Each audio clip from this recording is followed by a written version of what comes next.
देखो, आज का हम लोगों का टॉपिक रहेगा वैद्युत द्विध्रुव के कारण उत्पन्न वैद्युत क्षेत्र की तीव्रता। ठीक है ना। वैद्युत द्विध्रुव के कारण उत्पन्न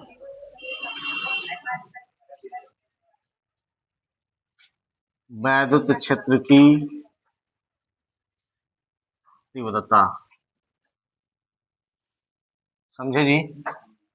आज यही है।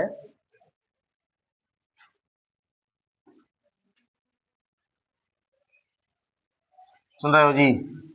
वैद्युत द्विध्रुव के कारण उत्पन्न वैद्युत क्षेत्र की तीव्रता, जिसको अंग्रेजी में क्या कहते हैं, intensity of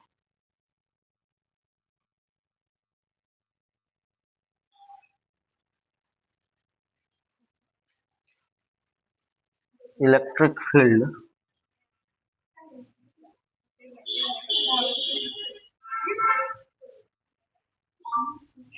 due to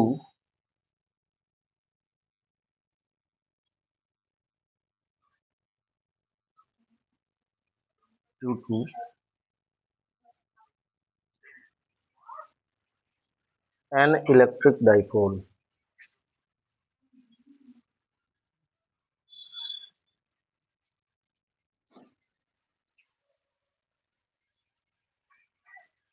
electric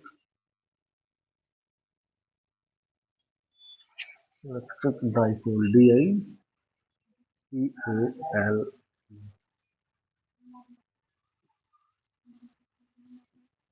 समझे जी। Density of electric field due to an electric dipole. देखो, मतलब वैद्युत द्विध्रुव के कारण उत्पन्न वैद्युत क्षेत्र की तीव्रता। कल हम लोग वैद्युत द्विध्रुव के बारे में पढ़े थे, सुन रहे हैं, जिसमें हम लोगों ने पढ़ा था कि वैद्युत द्विध्रुव बनाने के लिए दो विद्युत आवेशों की आवश्यकता पड़ती है। कितने विद्युत आवेश चाहिए? दो विद्युत आवेश। और दोनों विद्युत आवेश क्या होते हैं? परिमाण में एक दूसरे के बराबर होते हैं और प्रकृति में एक दूसरे के विपरीत होते हैं, तथा दोनों को बहुत अल्प दूरी पर एक दूसरे के पास रखा गया होता है। मतलब दोनों के बीच की दूरी क्या होती है? बहुत कम होती है। सुन रहे हैं। दोनों के बीच की दूरी को क्या माना जा रहा था? 2a। याद है ना? दोनों के बीच की दूरी को क्या माना जा रहा था? 2a माना जा रहा था। सुन रहे हैं। क्यों 2a मान रहे थे? कल भी कहे थे कि 2a मान लेने पर इनके बीच की दूरी का आधा करने में सुविधा रहती है जी, आसानी रहता है। मतलब जब भी उसका निगमन पढ़ना होता है, वैद्युत द्विध्रुव के कारण उत्पन्न चुंबकीय क्षेत्र की तीव्रता वैद्युत क्षेत्र की तीव्रता का मान जब पढ़ना होता है ना, तो उसको पढ़ने में थोड़ी सुविधा रहती है। इसके लिए हम लोग क्या करते हैं, दोनों आवेशों के बीच की दूरी को 2a लिखते हैं। आया बात समझ में? बोलो जी। तो देखो, इसे पढ़ने, सुनो, वैद्युत द्विध्रुव के कारण उत्पन्न वैद्युत क्षेत्र की तीव्रता की स्थिति जो होती है वो दो होती है। कितनी स्थितियां होती हैं? दो स्थितियां होती हैं। कौन कौन सी स्थितियां होती हैं? तो एक होता है वैद्युत द्विध्रुव के अक्ष पर। सुन रहे हैं। पहली स्थिति होती है द्विध्रुव के अक्ष पर चुंबकीय क्षेत्र की तीव्रता, वैद्युत क्षेत्र की तीव्रता। वैद्युत द्विध्रुव के अक्ष पर, सुन रहे हो, वैद्युत द्विध्रुव के अक्ष पर वैद्युत क्षेत्र की तीव्रता पहली स्थिति होती है।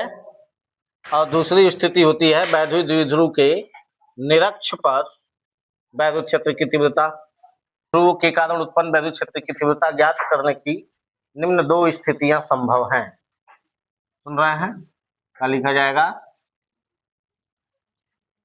वैद्युत द्विध्रुव के कारण उत्पन्न वैद्युत क्षेत्र की तीव्रता ज्ञात करने की निम्न दो स्थितियां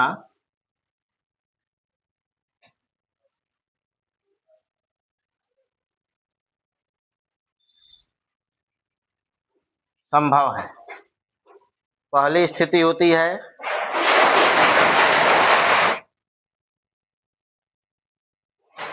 अक्षीय अथवा अनुदैर्ध्य स्थिति। पहली स्थिति का क्या नाम है? अक्षीय अथवा अनुदैर्ध्य स्थिति। और दूसरी होती है निरक्षीय अथवा अनुप्रस्थ स्थिति। ठीक है ना? पहला है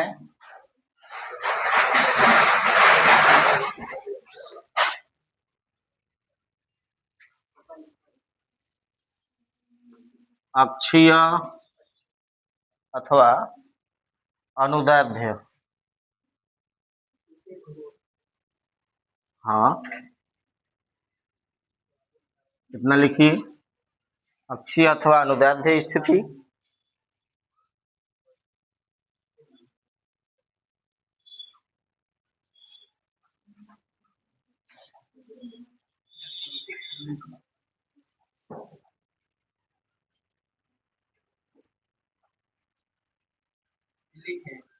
हाँ जी।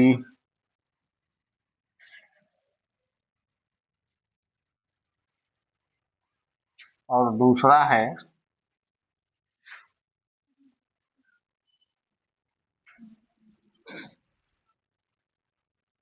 निरक्षीय अथवा अनुप्रस्थ स्थिति।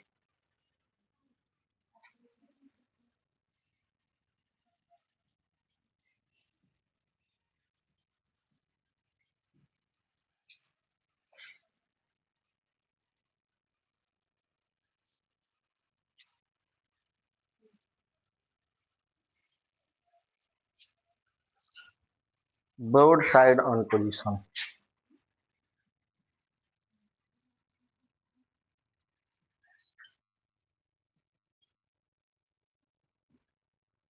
यही दो स्थिति है।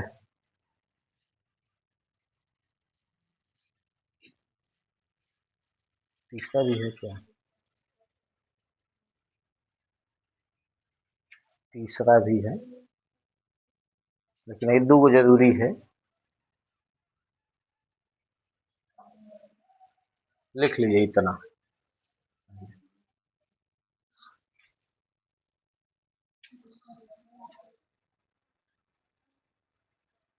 लिख लिए हो जी?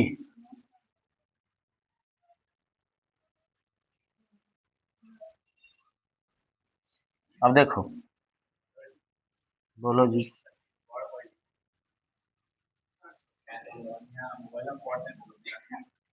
दिखाई नहीं देता है? तभी तो इतना बड़ा लिखा है। अच्छा चलो, देखो अब इसमें से हम लोग पहला पढ़ने जा रहे हैं। सुन रहे हो जी? पहला पढ़ने जा रहे हैं अब। ठीक है ना?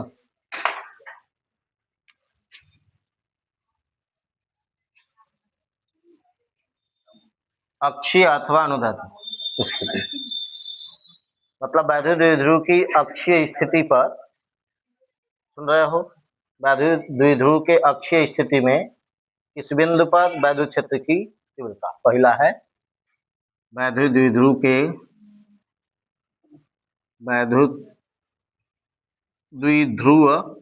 के अक्षीय स्थिति पर अक्षीय स्थिति पर अक्षीय स्थिति में किसी बिंदु अक्षीय स्थिति में किसी बिंदु पर वैद्युत क्षेत्र की तीव्रता। हाँ जी। अब सबसे पहले देखो, वैद्युत द्विध्रुव के अक्षीय स्थिति में किसी बिंदु पर वैद्युत क्षेत्र की तीव्रता की गणना हम लोग करने जा रहे हैं। अक्षीय अथवा अनुदैर्ध्य स्थिति दोनों एक ही है, ठीक है ना। दूसरा है निरक्षीय अथवा अनुप्रस्थ स्थिति, सुन रहे हो, मतलब निरक्ष कहो चाहे अनुप्रस्थ स्थिति कहो, दोनों एक ही, ठीक है ना। आया बात समझ में। अब सबसे पहले देखो, अक्षीय स्थिति में हम लोग वैद्युत क्षेत्र की तीव्रता की गणना करने जा रहे हैं। तो वैद्युत द्विध्रुव की अक्षीय स्थिति कहते किसको है, कहाँ होती है अक्षीय स्थिति, समझ रहे हैं। देखिए पहले इसका चित्र हम लोग बनाएंगे। चित्र कैसे बनाएंगे, देखिए आप जानते हैं कि वैद्युत द्विध्रुव बनाने के लिए दो बिंदु आवेशों को क्या करना पड़ता है, एक सीधी रेखा के अनुदिश बहुत अल्प दूरी पर रखना पड़ता है ना जी। तो ये बहुत अल्प दूरी पर दो आवेशों को हमने रखा है, जिसमें से एक जगह हमने -q आवेश रखा है, दूसरी जगह +q आवेश रखा है। दोनों आवेश परिमाण में एक दूसरे के बराबर हैं एवं प्रकृति में एक दूसरे के विपरीत हैं ना जी। वैद्युत द्विध्रुव बनाएंगे, पहले यही ना काम करेंगे। दो बिंदु लिए, अल्प दूरी पर दो बिंदु लिए और इन दोनों बिंदुओं के पर क्या रख दिए, दो बिंदु आवेश, ठीक। दोनों आवेश क्या हैं, मात्रा में दोनों एक दूसरे के समान है, परिमाण में दोनों एक दूसरे के क्या है, समान है, और प्रकृति में एक दूसरे के विपरीत है, एगो +q आवेश है, एगो -q आवेश। समझ में आया, बोलो जी। अब इनके बीच की दूरी आप जानते हैं, इनके बीच की दूरी को क्या माना जाता है, 2a। कल कहे थे ना, इनके बीच की दूरी को क्या माना जाता है, 2a माना जाता है। मान लीजिए इनके बीच की दूरी क्या है, 2a है। क्यों 2a मानते हैं, यह भी बताए थे कि इनके बीच की दूरी को जब हम लोग आधा करते हैं तो a हो जाता है, मतलब आधा करने में सुविधा रहे, इसके लिए हम लोग क्या मान लेते हैं, 2a मान लेते हैं, वरना दूसरा कोनो इसका फायदा नहीं। फॉर्मूला जो है थोड़ा एक व्यापक फॉर्मूला बन करके आता है, इसलिए क्या किया जाता है, इनके बीच की दूरी को 2a माना जाता है। अब दोनों आवेशों को मान लेते हैं कि हमने एक सीधी रेखा से मिला दिया है, ये वो सीधी रेखा क्या कर रही है, दोनों आवेशों को मिला रही है, ठीक है ना। इनका मध्य बिंदु मान लेते हैं, ये देखो कहीं एक मध्य बिंदु है, दोनों आवेशों को मिलाने वाली सीधी रेखा का एक क्या है, मध्य बिंदु। मध्य बिंदु क्या हो गया, O। मध्य बिंदु को क्या मान लिए, O मान, समझ रहे हैं, मध्य बिंदु को क्या मान लिए हैं, O मान लिए। अभी तक हमने क्या किया है, सिर्फ एक वैद्युत द्विध्रुव बनाया है, समझ में आया, एक वैद्युत द्विध्रुव बनाया है, ठीक है ना। अब इसमें आप जानते हैं कि वैद्युत द्विध्रुव आघूर्ण, क्या चीज, वैद्युत द्विध्रुव आघूर्ण कल बताया गया था ना। तो वैद्युत द्विध्रुव आघूर्ण किस अक्षर से दर्शाया जा रहा था, उसको P से, उसकी दिशा किधर हो रही थी, -q आवेश से +q आवेश की ओर, याद है ना, कल पढ़े हो। वैद्युत द्विध्रुव आघूर्ण की दिशा किधर से किधर होती है, -q आवेश से +q आवेश की ओर। तो इस पर इसके आघूर्ण की दिशा किधर होगी, -q आवेश से +q आवेश की ओर। वैद्युत द्विध्रुव आघूर्ण को P द्वारा दर्शाया जा रहा था, वह एक सदिश राशि थी, P के ऊपर तीर लगा करके उसको दिखा दिया गया। P का मान कितना था, Q × 2a, Q × 2a। वैद्युत द्विध्रुव आघूर्ण, मोबाइल बंद कर, पढ़ो चुपचाप, ठीक है ना, तो अभी बंद कर दो। वैद्युत द्विध्रुव आघूर्ण का मान कितना था, P = Q × 2a के बराबर था ना जी, P = Q × 2a के बराबर था, याद है ना। जितना चीज कल हम लोग पढ़े हैं उन्हीं सभी चीजों का उपयोग करके इसका निगमन हम लोगों को करना है। जितनी बातें कल कब पढ़े हुए हो ना, सब कुछ वही प्रयोग होगा इसको पढ़ने के लिए, ठीक है ना, समझ में आया ना, सारा कुछ वही रहेगा, ठीक है ना, समझ में आया। अब हम लोग इसमें दो आवेश लिए हुए हैं, एगो +q आवेश और एगो -q आवेश।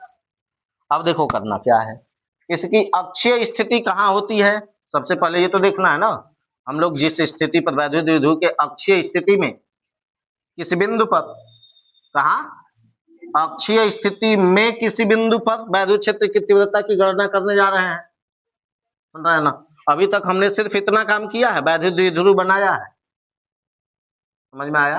अभी तक हम क्या किए हैं, केवल वैद्युत द्विध्रुव बनाए हैं, समझ में आया ना। अब इसके अक्षीय स्थिति में एक बिंदु लेंगे, कहा लेंगे, एक बिंदु अक्षीय स्थिति में, समझ रहे हो ना। अब अक्षीय स्थिति है कहाँ, ये मालूम नहीं है, अक्षीय स्थिति कहाँ है, किधर है, ये मालूम नहीं है, तो बिंदु कैसे आप ले सकते हैं।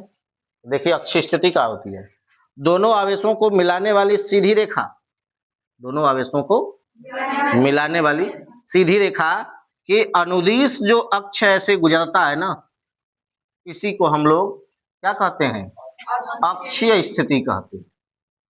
इसी को क्या कहते हैं, देखना ढंग से समझना। अक्षीय स्थिति कहाँ है, दोनों आवेशों को मिलाने वाली सीधी रेखा के अनुदिश गुजरने वाला जो सीधा अक्ष है, ऐसे क्षैतिज अक्ष, इसी का नाम क्या होता है, अक्षीय स्थिति। अब इसी अक्षीय स्थिति में हम कोई एक बिंदु P ले लिए, यहां पर आया बात समझ में। इसी पर हमने क्या ले लिया, एगो बिंदु P ले, ठीक है ना, समझे, बोलो जी, समझ में आया। अक्षीय स्थिति समझ में आ गई, दोनों आवेशों को मिलाने वाली सीधी रेखा के अनुदिश गुजरने वाला अक्ष ही क्या कहलाता है, अक्षीय स्थिति, ठीक है ना, या गुजरने वाली रेखा ही अक्ष कहलाती है, समझ में आया। अब अभी सुनो, पहले एक एक पॉइंट पहले ध्यान से सुन लो, क्या है तब बताना। देखो अब क्या कह रहे हैं, अक्ष तो मालूम चल गया, इस अक्ष पर क्या किए, कोई एक बिंदु P ले लिए, इसी बिंदु P पर, इसी बिंदु P पर क्या करना है हम लोगों को, वैद्युत क्षेत्र की तीव्रता की गणना करनी, समझ में आया है। इसी बिंदु P पर वैद्युत क्षेत्र की तीव्रता की गणना करनी, ठीक है ना। अब गणना कैसे की जाएगी, तो गणना करने के लिए देखो, एगो आवेश तो नहीं ना है, सुन रहे हो ना, एक आवेश नहीं है, दो आवेश है, सुन रहे हैं। तो इसके कारण भी यहाँ वैद्युत क्षेत्र उत्पन्न होगा, और इसके कारण भी वैद्युत क्षेत्र उत्पन्न होगा, होगा ना, बोलो जी। इसके कारण भी वैद्युत क्षेत्र उत्पन्न होगा, और इसके कारण भी वैद्युत क्षेत्र उत्पन्न होगा, ठीक है ना, दोनों के कारण होगा, सुन रहे हैं। दोनों आपस में भी कुछ दूरी पर हैं, दोनों आपस में भी क्या है, कुछ दूरी पर है।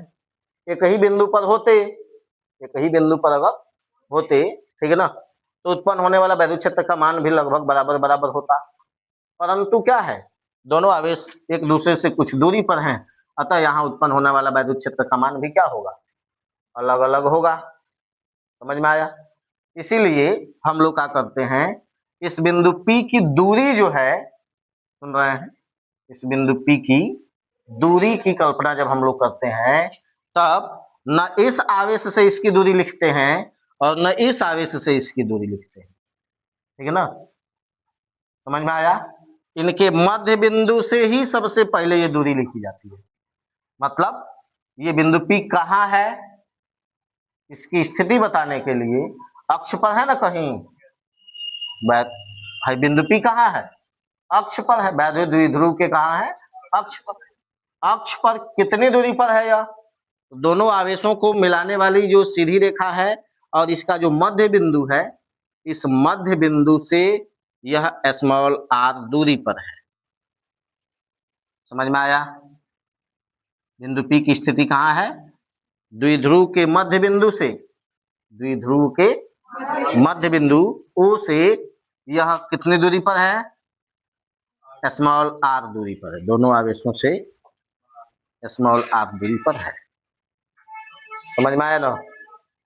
मतलब बिंदु P कहां कैसे ली जाती है, दोनों आवेशों के मध्य बिंदु से कुछ दूरी पर ही ली जाती है, कौन, बिंदु P, समझ में आया। अब यहां से यहां तक की दूरी कितनी हो गई, P, देखो पूरा हैया से मध्य बिंदु O से लेकर के P तक की दूरी क्या हो गई, R हो गई, ठीक है ना। लेकिन क्या यहां से हैजा विद्युत क्षेत्र उत्पन्न होगा? नहीं ना। विद्युत क्षेत्र किसके कारण उत्पन्न होगा? है प्लस क्यू आवेश के कारण और इस माइनस क्यू आवेश के कारण, इन्हीं दोनों के कारण उत्पन्न होगा। तो इन दोनों आवेशों से इसकी दूरी कैसे लिखेंगे हम लोग? इन दोनों आवेशों से जब इसकी दूरी लिखी जाएगी, सुन रहे हैं, प्लस क्यू आवेश से बिंदु P की स्थिति अगर बताई जाए, ठीक है ना, तो देखिए O से यहां तक की दूरी कितनी है? R।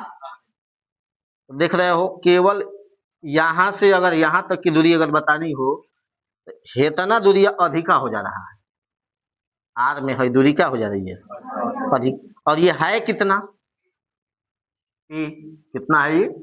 A। तो केवल यहां से यहां तक की दूरी कितनी हो जाएगी? R minus. समझा जी? मतलब प्लस क्यू आवेश से, सुन रहे हो, प्लस क्यू आवेश से बिंदु P की दूरी कितनी हो जाएगी? R minus A।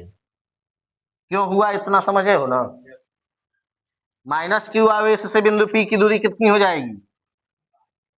R plus A। क्यों? क्योंकि हैजा से तो इतना R है ना, कम पड़ रहा है। यह कितना है? A। R में उतना जोड़ दो, तो माइनस क्यू आवेश से बिंदु P की दूरी, माइनस क्यू आवेश से बिंदु P की दूरी R प्लस A।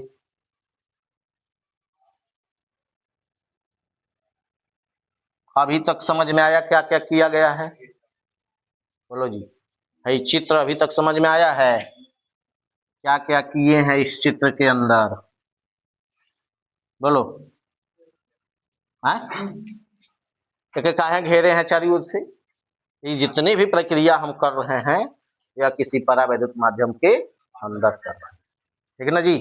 मतलब भाई द्विध्रुव कहाँ रखा हुआ है?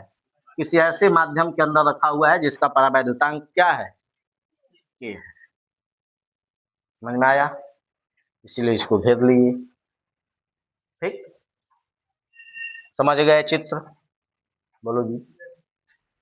एक बार फिर से सुनो क्या क्या हो रहा है, ठीक ना, ढंग से देखो। सबसे पहले हम क्या किए हैं? एगो है परावैद्युत माध्यम ले लिए हैं, ठीक है ना, क्योंकि जितना भी फार्मूला हम लोग पढ़ रहे हैं तो सबसे पहले एक व्यापक फार्मूला निकालने के लिए क्या कर रहे हैं? एक परावैद्युत माध्यम की कल्पना कर रहे हैं, उसी के अंदर आवेश रख रहे हैं, वैद्युत क्षेत्र उत्पन्न कर रहे हैं ना जी। तो यही काम हम भी किए हैं कि एक परावैद्युत माध्यम ले लिए हैं। इस परावैद्युत माध्यम की का परावैद्युतांक, परावैद्युत माध्यम का परावैद्युतांक के मान लिए हैं। समझ में आया? अब इसके अंदर दो बिंदु लिए हैं। इस परावैद्युत माध्यम के अंदर क्या किए हैं? दो बिंदु लिए हैं। दोनों बिंदुओं पर हमने क्या किया है? दो आवेश रख दिया है, और ये आवेश इस प्रकार रखे हैं कि दोनों परिमाण में बराबर हैं एवं प्रकृति में एक दूसरे के विपरीत हैं। ऐसा क्यों किए हैं? क्योंकि इन दोनों आवेशों से हम क्या बना रहे हैं? दोनों आवेशों से क्या बना रहे हैं? वैद्युत द्विध्रुव ना जी। दोनों आवेशों से क्या बना रहे हैं? वैद्युत द्विध्रुव। वैद्युत द्विध्रुव बनाने के लिए वही काम होता है कि दो आवेश लिए जाते हैं और दोनों आवेश परिमाण में बराबर होते हैं और प्रकृति में एक दूसरे के विपरीत होते हैं, और दोनों आवेश अल्प दूरी पर रखे जाते हैं। कितनी दूरी पर रखे जाते हैं? अल्प दूरी पर, मतलब बहुत कम दूरी पर रखे जाते हैं। और उनके बीच की दूरी को क्या माना जाता है? 2a। उनके बीच की दूरी को क्या माना जाता है? 2a मान लिए। समझ में आ गया? अब क्या हुआ है? इसकी अक्षीय स्थिति में किसी एक बिंदु की कल्पना करनी है। इसके अक्षीय स्थिति में क्या करनी है? एक बिंदु की कल्पना करनी है, जिस बिंदु पर क्या करना है? वैद्युत क्षेत्र की तीव्रता गणना करना है ना जी। तो अक्षीय स्थिति होती क्या है? इसके लिए क्या किए हैं कि दोनों आवेशों, अक्षीय स्थिति बताने के लिए दोनों आवेशों को मिलाने वाली सीधी रेखा के अनुदिश गुजरने वाली जो अक्ष होती है ना, उसी को हम क्या कह देते हैं? अक्षीय स्थिति, ठीक है ना।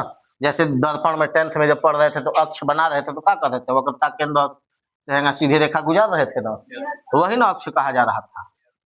यह भी अक्ष है इसका, द्विध्रुव का यह भी अक्ष है। समझ में आया?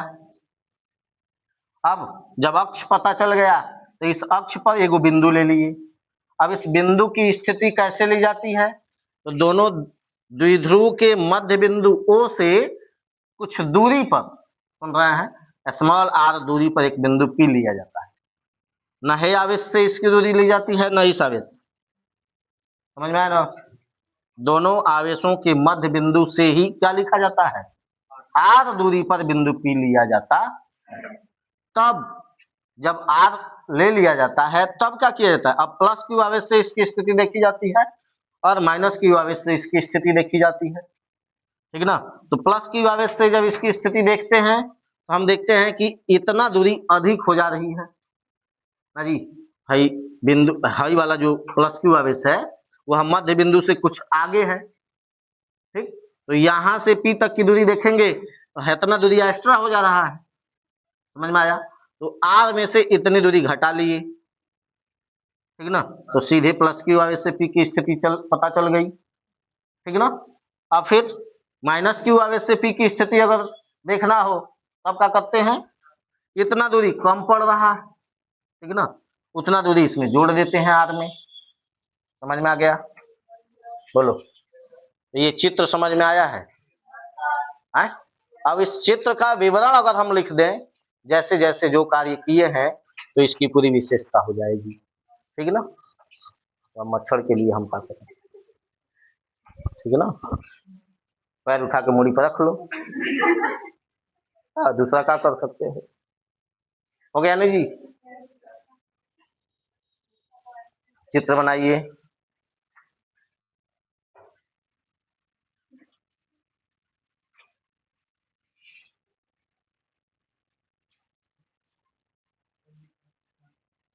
आए, हाँ फिजिक्स, अब ना इसका विकराल रूप शुरू हो रहा है।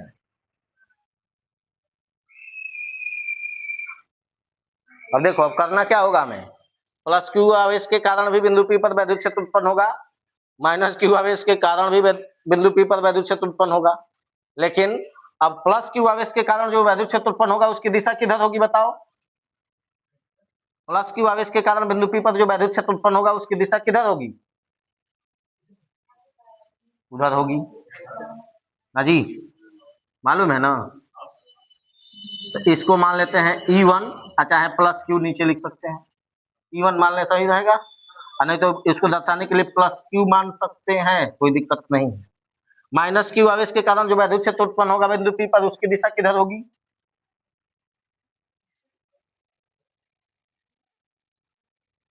इतना बात समझे हो। माइनस क्यू आवेश के कारण बिंदु P पर उत्पन्न होने वाले वैद्युत क्षेत्र की दिशा किधर होगी,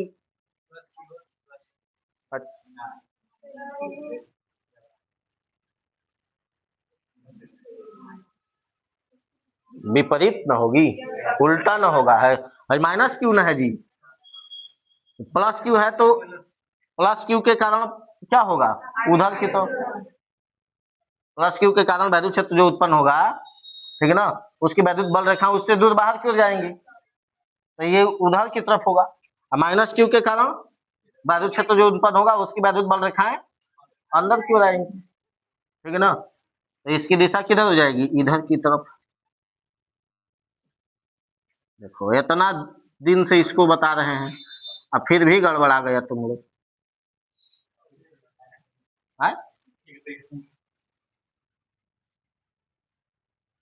अब बनाओ फिगर,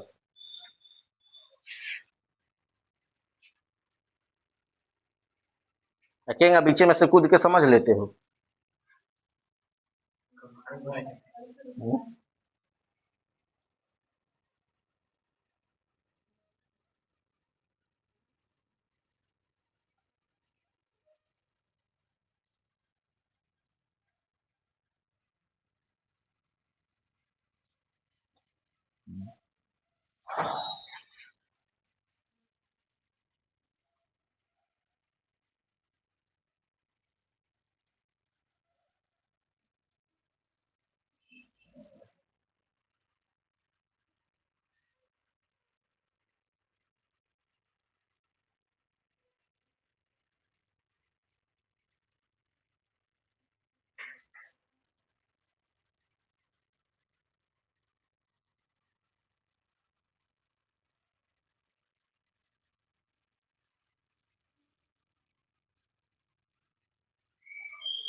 चित्र बना लिए सब लोग।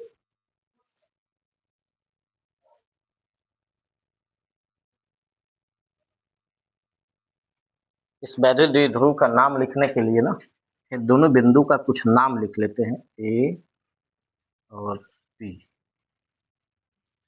ठीक है ना।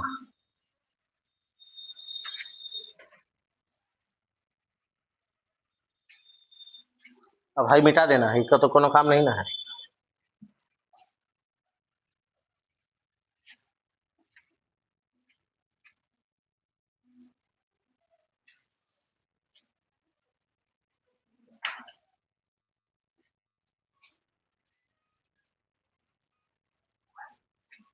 हो गया, लिखे अब आगे।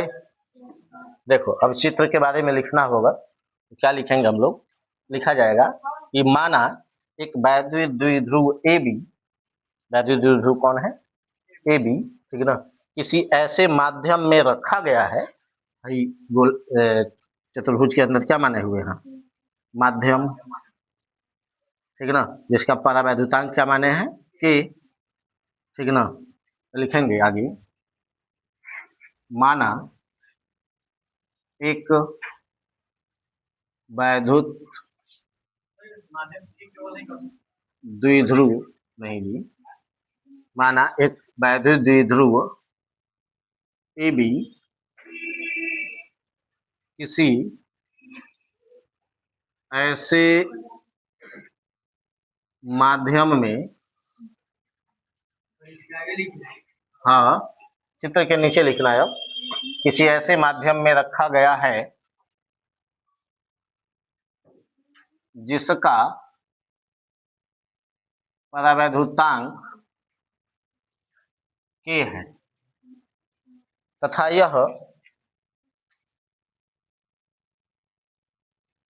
यह माइनस क्यू तथा प्लस क्यू, माइनस क्यू तथा प्लस क्यू कूलाम के दो आवेशों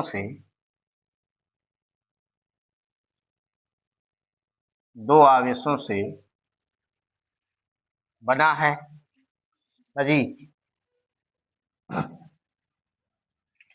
जिनके बीच की अल्पतम दूरी, जिनके बीच की अल्प दूरी, चाहे अल्पतम दूरी, अल्पतम दूरी 2a है। हो गया, इनके बीच की अल्पतम दूरी क्या है, 2a है। अब द्विध्रुव के मध्य बिंदु O से द्विध्रुव के मध्य बिंदु O से, देखो द्विध्रुव के मध्य बिंदु O से, ठीक है ना, द्विध्रुव के मध्य बिंदु O से स्मॉल r दूरी पर, स्मॉल r दूरी पर, ठीक है ना, इसके अक्षीय स्थिति में, इसके अक्षीय स्थिति में एक बिंदु P लिया गया है जहां क्या करना है, द्विध्रुव के कारण, जहां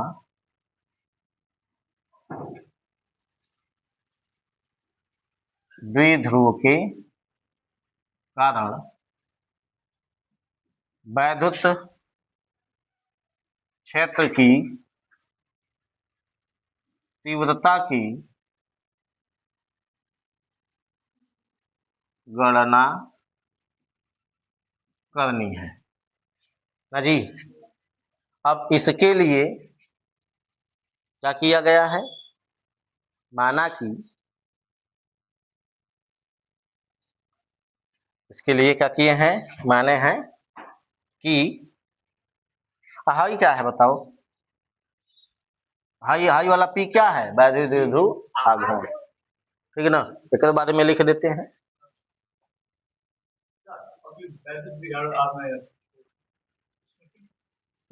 ना एक जरूरत तो पड़बे करेगा, आगे इसका जरूरत तो पड़बे करेगा, तो आगे लिखिए चाहे यहीं लिखिए, कोनो यहीं लिख लेते हैं। देखो ये हो जाएगा, इतना लिख लोगे, जितना इस चित्र में दिख रहा है वही तो लिखा गया है जी, दूसरा कुछ तो नहीं लिखे हैं। नहीं, अब इनमें क्या लिखेंगे? पी के बारे में लिख देते हैं। वैद्युत द्विध्रुव ए बी का, ठीक है ना, वैद्युत द्विध्रुव आघूर्ण, ठीक है ना, क्या लिखेंगे? वैद्युत द्विध्रुव ए बी का वैद्युत द्विध्रुव आघूर्ण P है,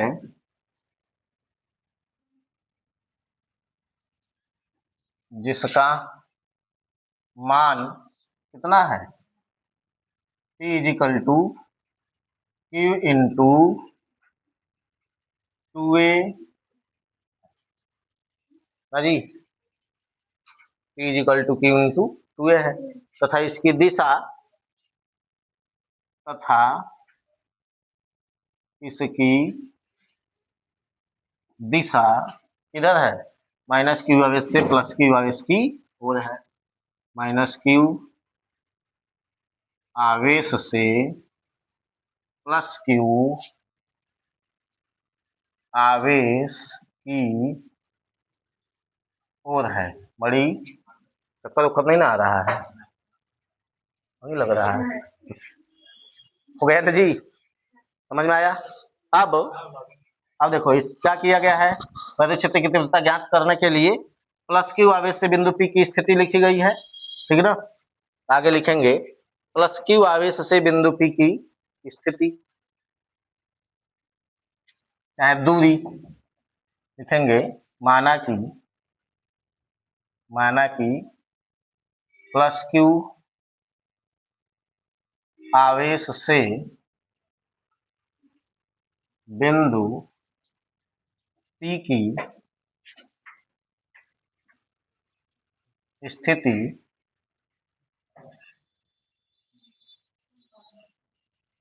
r माइनस ए है, तथा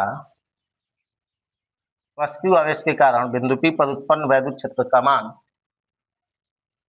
ना जी, प्लस क्यू आवेश के कारण बिंदु P पर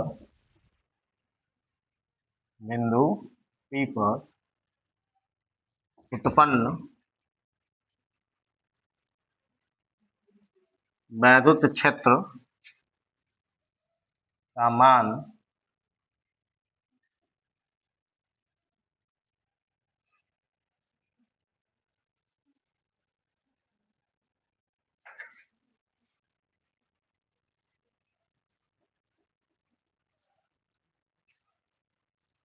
एक मिनट,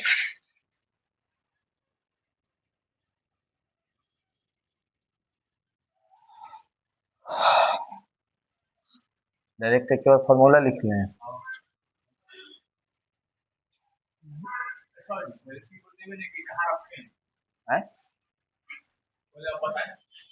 वही नहीं लिखा है, प्लस क्यू आवेश से बिंदु P की स्थिति r माइनस ए है, तथा नीचे लिख लो माइनस क्यू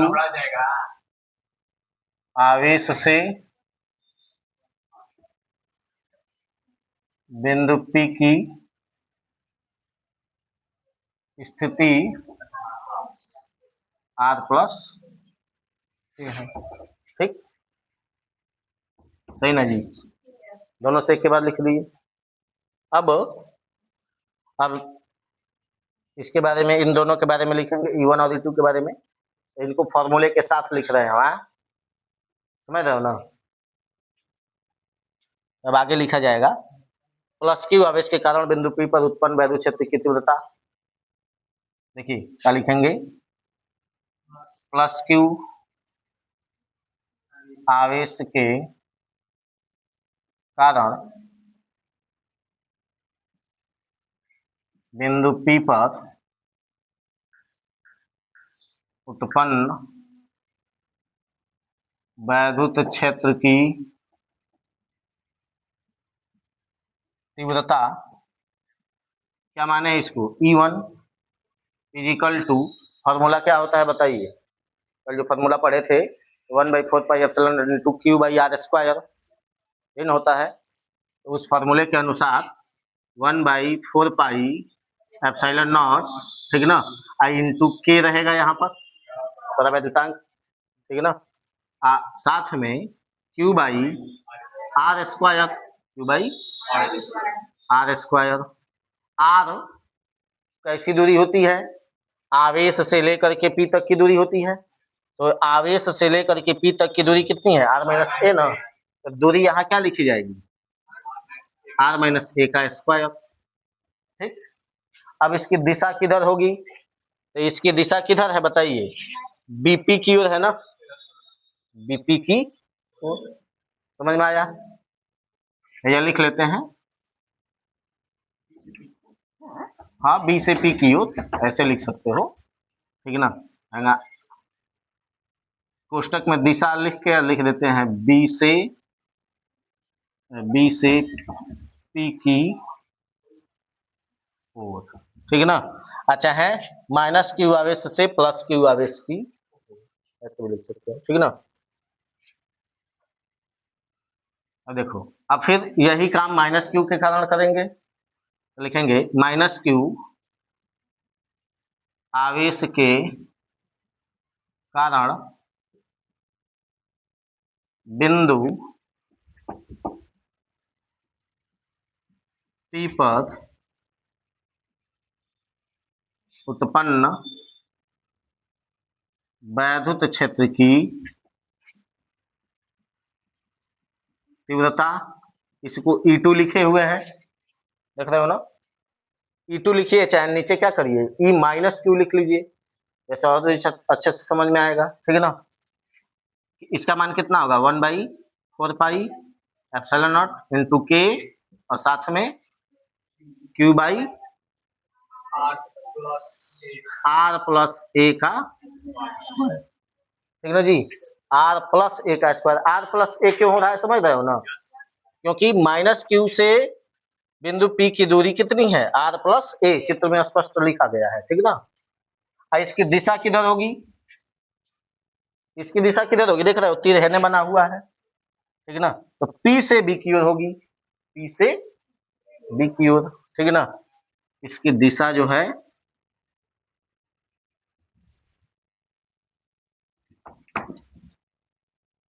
P से B की, चाहे PB के अनुदिश, इसको BP के अनुदिश लिखा जा सकता है, ठीक है ना। अब देखो E1 और E2 दोनों का मान पता चल गया। अब हैजा बिंदु P पर जो परिणामी वैद्युत क्षेत्र उत्पन्न होगा, सुन रहे हैं, बिंदु P पर जो परिणामी वैद्युत क्षेत्र उत्पन्न होगा, ठीक है ना, उसका मान कितना होगा, आप कल पढ़े थे ना, कई गो आवेश के कारण किसी बिंदु पर उत्पन्न वैद्युत क्षेत्र की तीव्रता, आवेशों के निकाय के कारण उत्पन्न वैद्युत क्षेत्र की तीव्रता का मान कल पढ़े थे ना। तो क्या होता है, सभी को जोड़ना पड़ता है ना, सदिश योग करना पड़ता है ना, तो बिंदु P पर उत्पन्न कुल वैद्युत क्षेत्र का मान E1 व E2 के अंतर के बराबर हो जाएगा। अंतर क्यों, क्योंकि दोनों वैद्युत क्षेत्र क्या है, एक दूसरे के विपरीत दिशाओं में है, एक ही दिशा में होते तो जोड़ देते, एक ही दिशा में होते तो क्या करते, जोड़ देते, विपरीत दिशा में है इसलिए घटाया जाएगा, ठीक है ना। किसमें से कौन घटाया जाएगा, E1 में से E2 घटाया जाएगा, ठीक है ना जी, E1 में से, क्यों, क्योंकि E1 बड़ा है और E2 छोटा है। क्यों E1 बड़ा है, नीचे देखो R माइनस ए है, नीचे क्या है यहाँ R माइनस ए, ठीक है ना, यहाँ R प्लस ए है, तो है का परिमाण ज्यादा है, तो इसका मान क्या आ जाएगा, छोटा।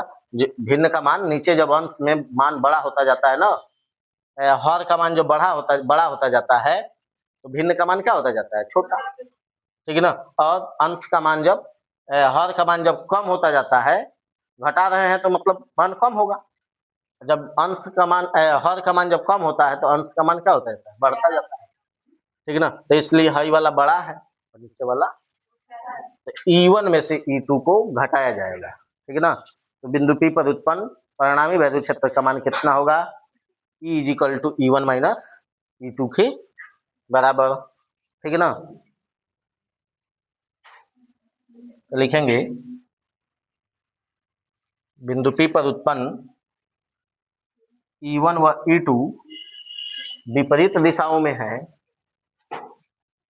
यहाँ लिख लेते हैं, सीधे लिख लेते हैं, चूंकि E1 व E2 विपरीत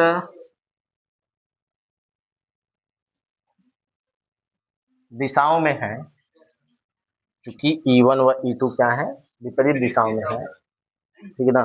अतः बिंदु P पर परिणामी वैद्युत क्षेत्र E, इसलिए बिंदु P पर परिणामी वैद्युत क्षेत्र E, बिंदु P पर परिणामी वैद्युत क्षेत्र E, ठीक है ना, इनके अंतर के बराबर होगा, इनके अंतर के बराबर होगा, ठीक है ना। अर्थात E is equal to E1 minus E2। ऐसा क्यों है, क्योंकि E1 जो है यह बड़ा है किससे, E2 से, ठीक है ना, समझ रहे हो ना। अब है में यहाँ से मान रखा जाएगा, E1 व E2 का मान रखेंगे, रखे नीचे, लिखेंगे, चाहे तो इसको समीकरण एक को समीकरण 2 मान सकते हैं, ठीक है ना।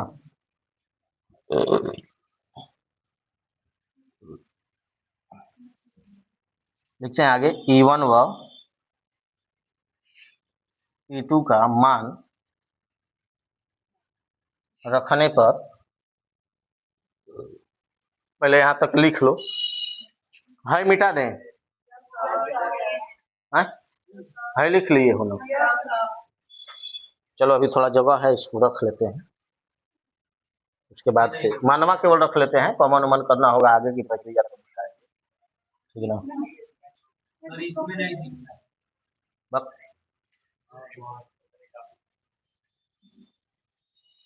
लास्ट में आ गया है, चलो है मिटा देते हैं।